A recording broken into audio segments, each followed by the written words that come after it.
When you get married, you are going to discover that as powerful as sex is, even sex will become a responsibility. It's when you are not yet married that demons are touching your emotion. You say, hey. When you get married, you will know that demons were involved.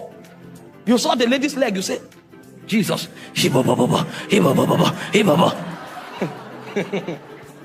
When you get married, you will discover that that leg can be on your head. You will be burdened. Because Eros is motivated by what you consider beautiful. A point will come, it will diminish. You will now discover that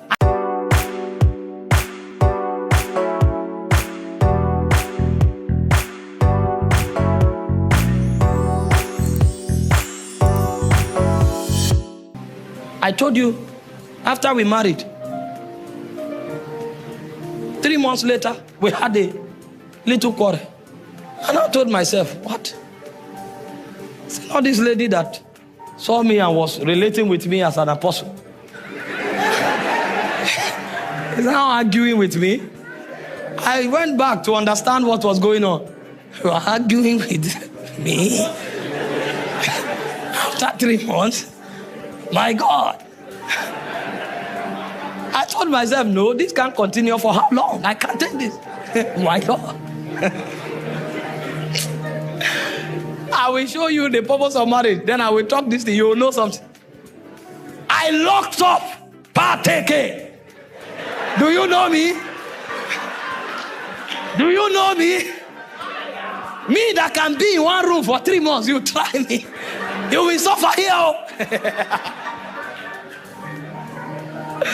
Oh, when I locked up, in the evening I sat down, she walked towards me. I just started reading something.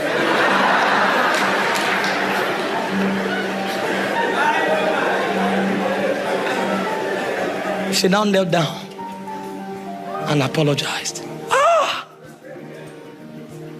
It looked like I was a devil. I now discovered that I was more carnal. Hey! Ah! It's been a long time. I felt so like a demon. Hey! I became ashamed. I didn't know what. From that day, I tried to avoid every problem until I managed this carnality. I discovered ego was ego. Nobody taught me that I was full of ego. You come out, everybody say, hey, man of God, you have mysteries. But there was carnality. You are not a man because you boss around. The person who says sorry is stronger. Yes, sir. Yes, sir. Because the way Jesus showed strength was to die. I learned something that I didn't read in any book. I've read a lot of books. It wasn't there. And so God began to teach me. I remember when I wanted to get married, I saw a damsel that, even the most spiritual, we are men. Being a man is a body. I said, we have the order of Elijah. We are like Paul, we don't marry until I beheld the damsel. At the moment I beheld her, my senses, everything about me that has to do with intelligence went to work. Because my goal was to woo her. I wanted to come into intimacy, to walk with this creature, because it looked as if I was no longer surviving on oxygen. Something suddenly became more relevant than breath. And if this person is not around you, you want to suffocate. What is going on? I now saw that man was created with a deficiency that makes him want to exist only through the gateway of intimacy. And so intimacy is one of the things that gives relevance to life. But you see, the intimacy you enjoy with a physical person is nothing compared to the intimacy you enjoy with a being that is eternal. So woman or man, depending on your gender now, actually comes to mirror something that actually has its root in the spirit. And so when God allowed us to marry and to partner with one another, is to give us a glimpse of the experience that is available when we begin to have intercourse with the Holy Spirit. Are we together? Love has 3 cadres. The first cadre of love is affection. The second cadre of love is understanding. Understanding is superior to affection. If you start working with somebody and you journey for a while, if you can't understand yourself, you will discover that the lack of understanding will destroy the affection that once existed. Because affection is superior to understanding is superior to affection in the ladder of love. And then when you move a bit further, you will now discover that the third ladder or the third rung on the ladder is trust. Trust is superior to understanding. If you don't trust somebody, you will discover that understanding will collapse. Affection will also collapse. And so when you are even talking love, you cannot really explore love in its fullness unless as you marry somebody and live with a person for a long time. That's why God commands people to love who they marry. And He doesn't really endorse who you love before you get married. If you do and God chooses that person, it's an added advantage. And if you have studied love also, apart from this ladder that I've explained to you, there are 4 things you will discover about love. Because there are 4 words for love in the Greek. The first word for love is phileo. The second word for love is eros.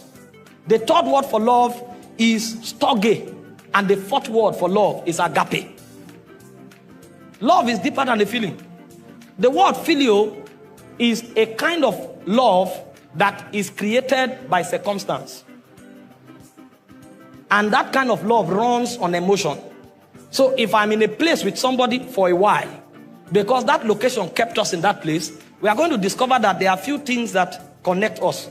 And so because of that circumstance that is created, we will begin to bond in a way. That kind of love is called phileo. If you change that circumstance for a while, that love will begin to die. Because that love is orchestrated by circumstance, and that love runs on emotion. If you change the circumstance and you alter the emotion, that love will die. It's called phileo.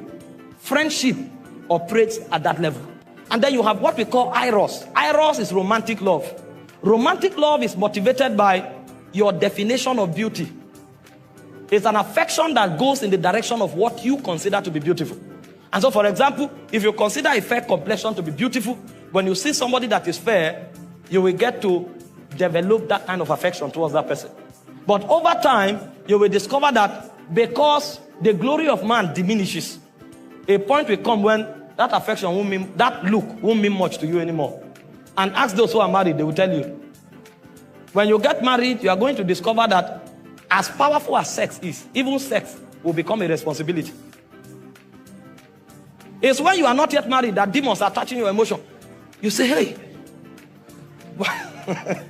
When you get married, you will know that demons were involved. You saw the lady's leg, you say, Jesus.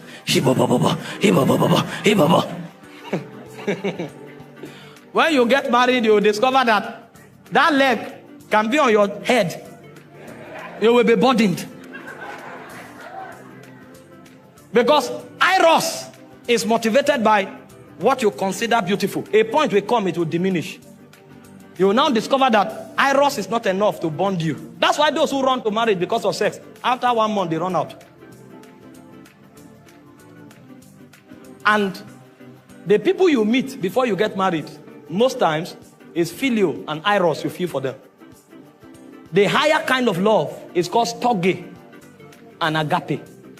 Storge is companionship. Storge is built by understanding.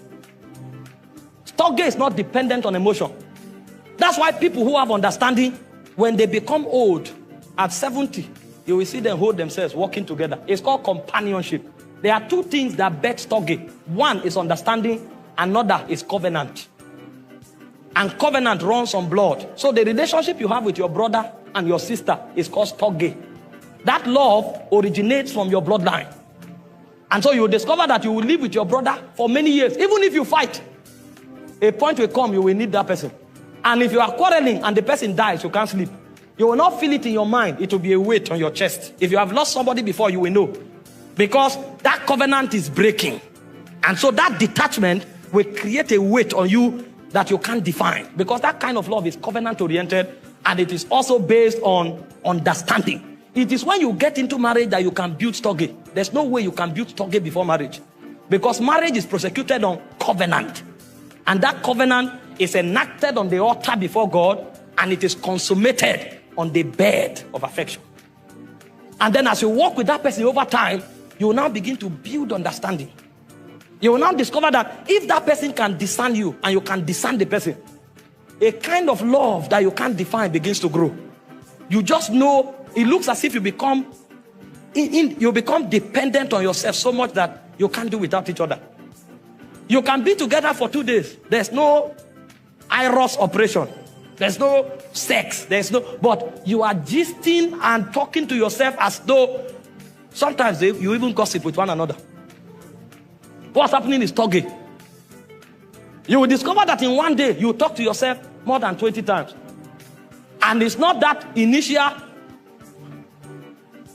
This time around is dependence. Companionship is being formed. But it is rooted in what? Understanding. And understanding takes time.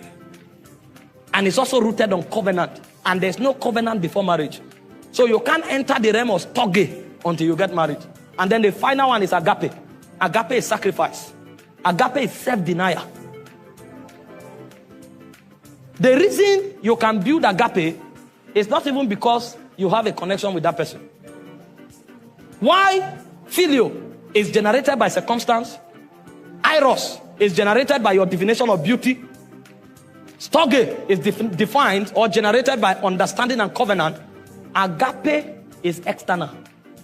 Agape is dependent on the level of trust and obedience you have for another force outside of that marriage. That's why it's called sacrifice. You don't build agape because of your connection with the person. You build agape because of your both connection with a superior being. And so most of the things you do with that person may not be because of that person. It will be because of your loyalty and submission to that being that binds you together. And so many times when you go through a relationship as strong as marriage, you will discover the reason you will stay will not be because of the person. The reason you will stay will be because of your submission to God. That's why it is in worship and it is in loyalty to spirit beings that agape, the subject of agape, can be defined. And you cannot build agape until you marry somebody. Forget about the card you wrote some romantic words and sent. Sacrifice is deeper than card. You know, when I started contemplating marriage, the Lord asked me, what is the purpose of marriage? And the thoughts of the things that were taught began to run through my mind. You know, we hear things like, marry who you love. It's about happiness. Make sure you are happy. And all of these are very beautiful. But the Lord said to me, he said, does marriage sit on these things? Because you can be happy with somebody that is not going in the direction of your destiny, if you have not found your destiny. Because the things that make men happy are strange. The things that make men happy, they are strange. And God began to give me some secret things that I've never heard preached anywhere. You know, he told me the first purpose of marriage is to give you the privilege to be conformed to the image of God. He said that is why you will not find who you want to marry on the street. You will walk on that person. You will cultivate that person. And while you are cultivating that person, yourself will be cultivated in the process. So you may be looking for a woman that is patient. Meanwhile, her impatience is what will help you to learn temperance and endurance. So when God points at your wife may not have patience. So if you are looking for marriage to be happy, and you think happiness is about patience, you will miss your wife. Because the idea is that you will be conformed to the image of Christ. Meanwhile, the endurance that you don't have is our patience that will teach you that endurance. So God will deliberately allow you to marry her, and it may take you 6 years to cultivate endurance. And you will learn it by teaching her. That's a school of the spirit. So he said a higher purpose of marriage is for you to be conformed to the image of God. So that happiness will be captured in fulfillment, not in excitement. It is when you have cultivated her and the glory in her spirit begins to emanate. That's when you'll be fulfilled. It's in that fulfillment that you'll be happy. And I never saw it anywhere. So I began to, you know, I used to love tall and fair damsels. And my goal of happiness was to find a woman without blemish. When I went to pray, I gazed into the spirit and I contemplated a tall and elegant damsel, flawless in expression. He said, what I'm looking for is for you to be conformed to the image of God. So it changed my paradigm. So when the purpose of a thing is not known, the abuse is inevitable. He told me the second purpose of marriage is to preserve divine heritage. He said the reason you could trace Jesus back to Adam is because God trapped that divine order in a bloodline. So when men hide things, they hide them in a bank. But when God hides things, he hides it in men. So the choices of marriage is to help transfer eternal ordinations from one generation to another. So it is God's way of hiding dimensions of the spirit. So God will prefer you marry someone with a godly heritage than to marry a diva. Because God is trapping an ordination. And only in such vessels can eternal ordination be captured. I said, wow. I was not ready to marry. If I married 5 years ago, my wife would have been a goddess. But my ministry would have ended by now. He said the third purpose of marriage is worship. He said because it is in finding your wife that you will learn how to bend your will. Because worship is not a good song. Worship is the ability to conform to the will of the Father. So it is it's not what I desire, it's what you desire. Not my will, but thine. And he said it's in marriage that you will discover that. I said, wow. So when the purpose of a thing is not known, the abuse is inevitable. He said the fourth purpose of marriage is so that you can learn the mystery of oneness. That's the mystery that holds the Godhead together. The Father, the Son, and the Spirit. The ability to live and become one. And that was why he said, for the woman, love is submission. And he said, for the man, love is sacrifice. So everything the woman has, she relinquishes it. And it looks as if she's vulnerable. And then everything the man has, it commands the man to lavish it on the woman. So at the end of the day, nobody owns nothing. And as they grow on that corridor, a point comes, the woman is lost in the man and the man is lost in the woman. So the mystery of divinity can be manifested in their home. So when you step into their family become heaven on earth. Because God dwells there. You know, when you come on the altar, you can coordinate yourself. You can't do that with your wife. Your wife knows you. So when you are trying to act wise, they will say, this man is a hypocrite. I know. And when you look at the face of the woman, you can tell who that man is.